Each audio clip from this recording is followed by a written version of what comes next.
This is our presentation for week 11 on emotional disturbance. This is by Rachel and Allie. The overview of emotional disturbance is they are often hard to distinguish from peers without disabilities, particularly in non-school settings. They often exhibit a combination of behavioral, social, and academic problems. They benefit from systematic, explicit, highly structured instructional interventions. They will help students meet the same standards as their classmates without disabilities.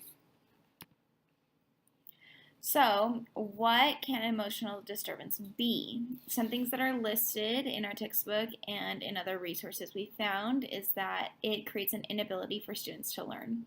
Basically, handicaps them because they're so focused on their emotions that they can't function in any other setting. It also creates an inability for them to build or maintain relationships. And then they sometimes have feelings that aren't normal, so where a normal person or person without emotional disturbances in class would be able to listen to a teacher, they would create feelings of anxiety over whether or not their pencil is sharpened or not. And then it also has pervasive mood of unhappiness or depression, and it can develop physical symptoms and fears, so it can create eating disorders and things like that as well.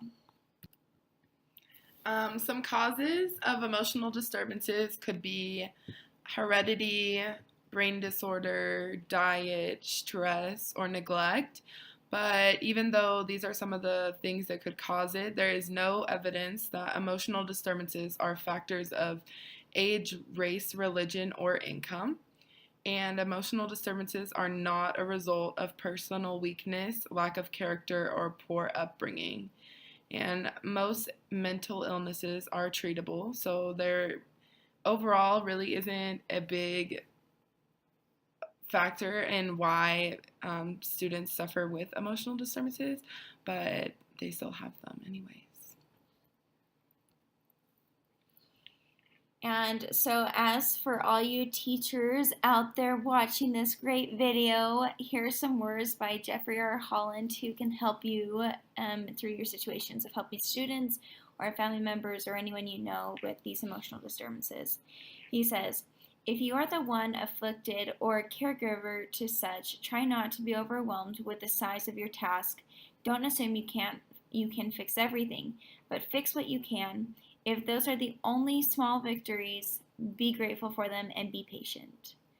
So even if you're having a hard time, focus on the little things, take one step at a time, and realize that, even a small victory can just have your student being in class, having them present, having them there and not at home by themselves. You can change lives just little by little.